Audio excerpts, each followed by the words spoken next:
100 pages de libre analyse, de reportages, de photos inédites pour mieux comprendre une ville, un pays qui bouge.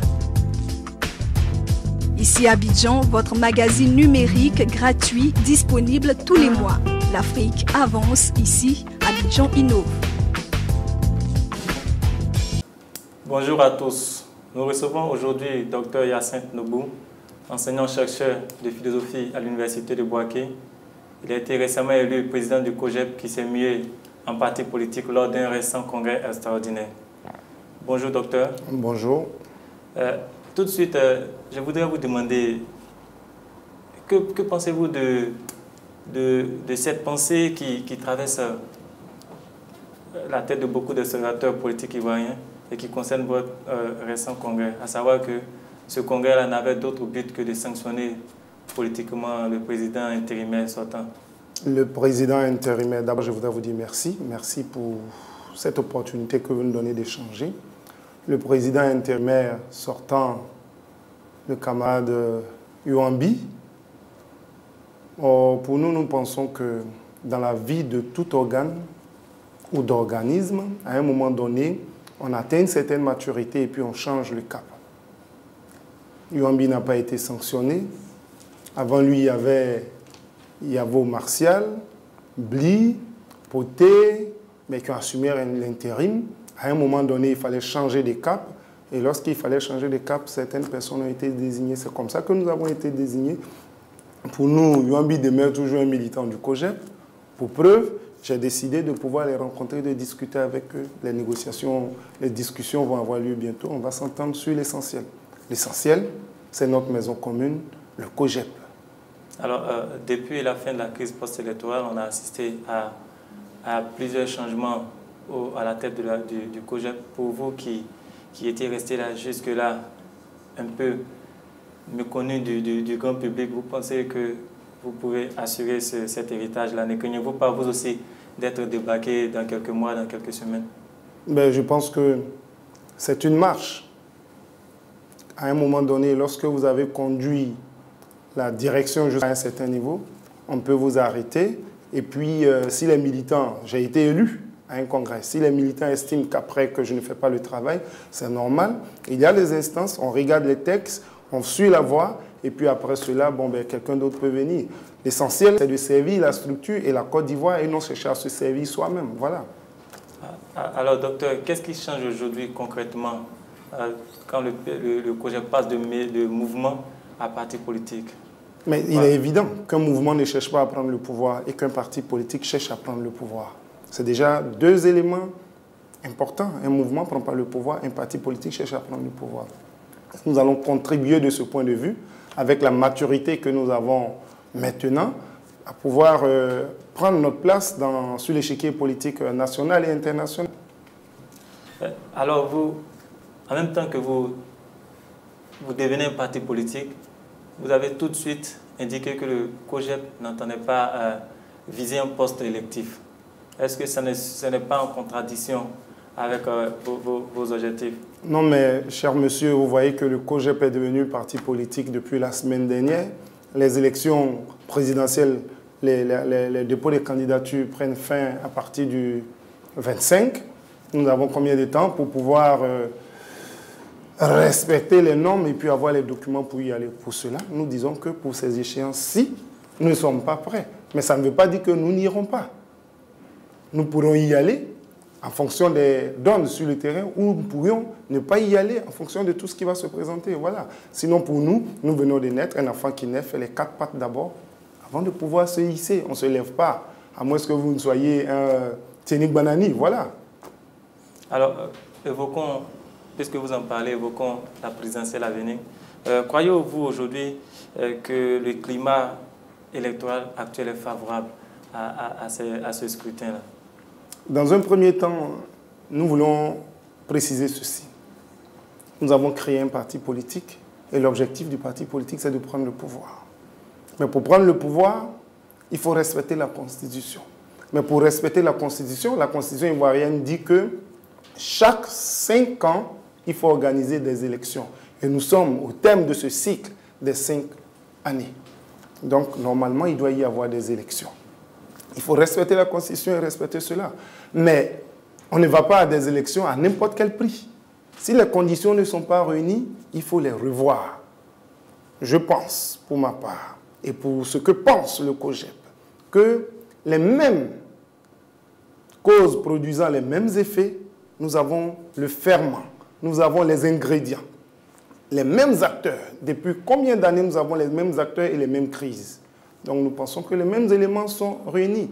Et nous pensons à ce niveau que le pouvoir, le président, a le droit d'appeler son opposition, qu'il s'asseye.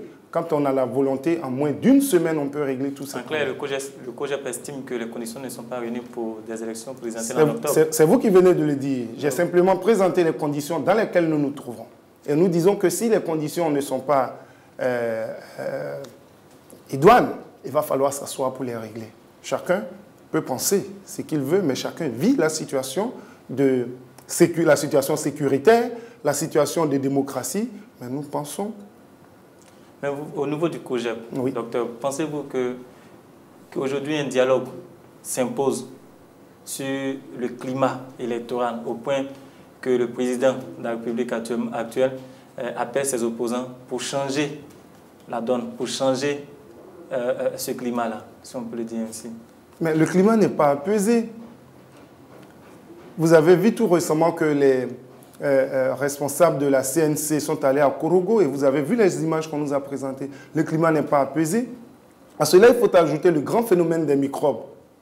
Mais vous voyez, il y a toute une situation qui prévaut. Personne n'est serein, personne n'est tranquille. Donc, on doit rassurer les Ivoiriens pour aller à ces élections, que nous appelons de tous nos voeux, parce que pour que le pouvoir change, il faut faire les élections. Auquel cas, vous ferez un coup de force. Ce n'est pas dans notre démarche. Nous sommes une structure démocratique, socialiste et de gauche.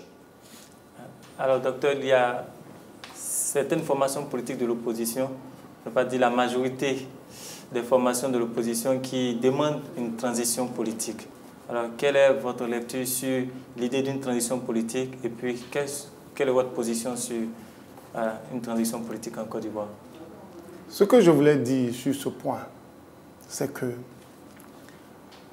la Constitution a été décriée depuis des années et il était question de l'article 35 qui semblait être confligène ou qui est confligène. Le pouvoir actuel est là depuis près de 5 ans. L'Assemblée nationale est monocolore.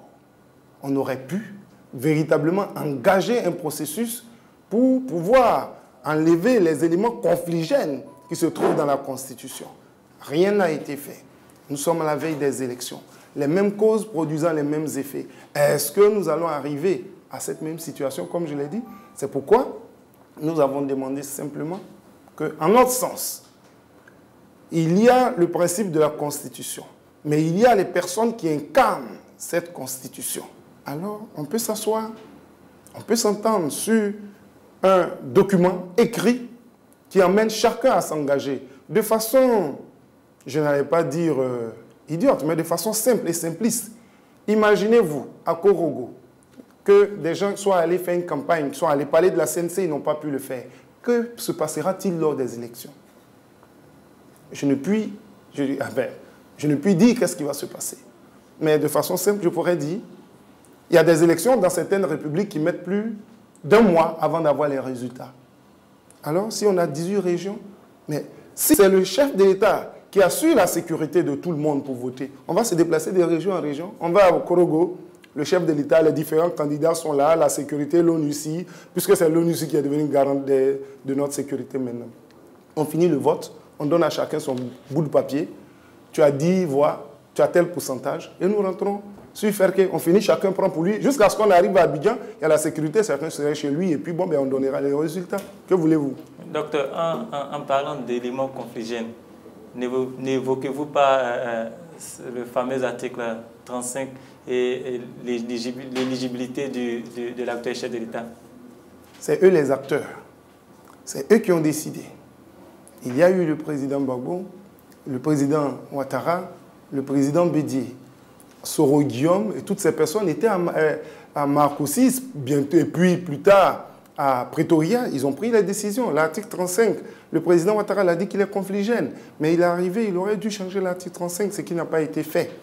Mais pour vous, il est éligible ou pas, le président Alassane Ouattara? C'est le Conseil constitutionnel qui décide. Et c'est notre loi fondamentale qui décide. Quelle est votre lecture en tant qu'acteur politique? Ma lecture en tant qu'acteur politique, c'est que tout le monde devrait pouvoir participer à ces élections. Y compris ceux qui sont à l'AE aussi. Tout le monde devrait pouvoir participer à ces élections. Alors, il faut régler le problème. Madame Danielle Boni-Claverie veut être candidate à la présidence de la République de Côte d'Ivoire. Elle ne peut pas, selon elle, puisque la loi l'y interdit. Alors, il faut régler le problème, que tout le monde puisse être candidat. Alors, docteur, comment peut-on régler aujourd'hui la question? C'est d'autant plus simple pour moi. La question, elle se pose à l'article 35 de notre Constitution, soit par voie référendaire, mais au-delà, les lois sont les lois que les hommes font. Nous pouvons demander que le président s'asseye avec son opposition, qu'ils s'entendent sur un minimum pour pouvoir éviter à la Côte d'Ivoire le chaos qui a existé pendant les élections dernières. Parce que les mêmes causes produisant les mêmes effets, nous voyons que c'est la même situation qui est présente, les mêmes acteurs, les mêmes récriminations que le parti au pouvoir dans l'opposition formulait, c'est ces mêmes récriminations qu'ils ont formulées aujourd'hui contre le parti au pouvoir.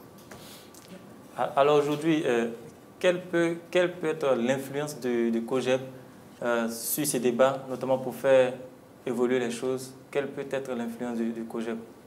L'influence du COJEP, c'est d'appeler tout le monde à la sagesse, d'appeler tout le monde à la compréhension.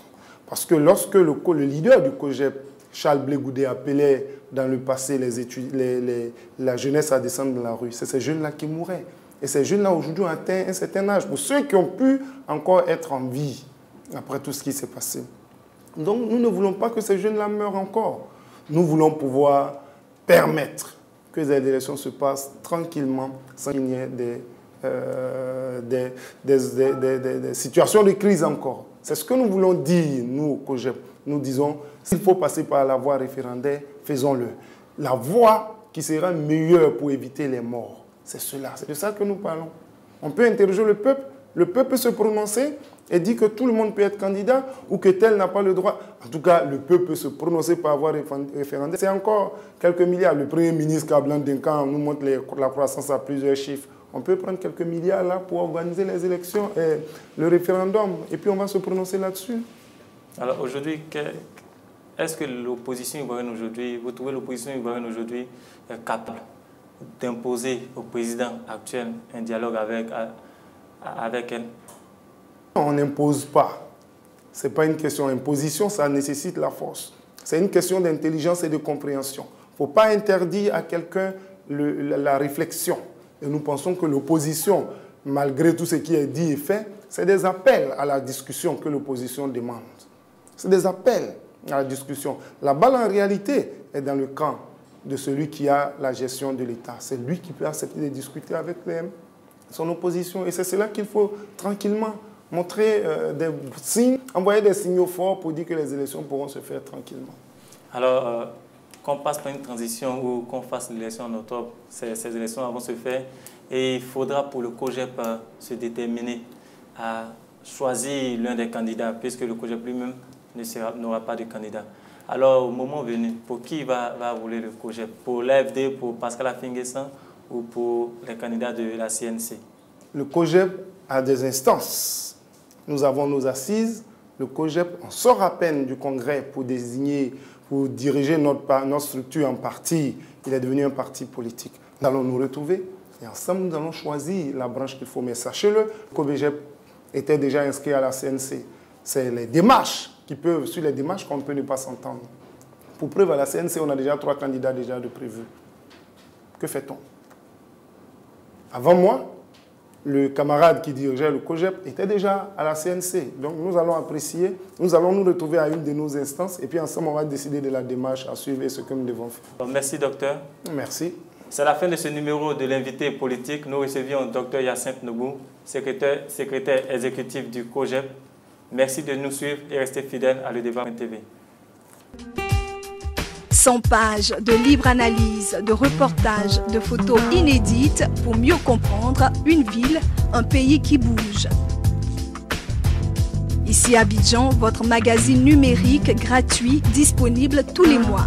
L'Afrique avance ici à Abidjan Innove.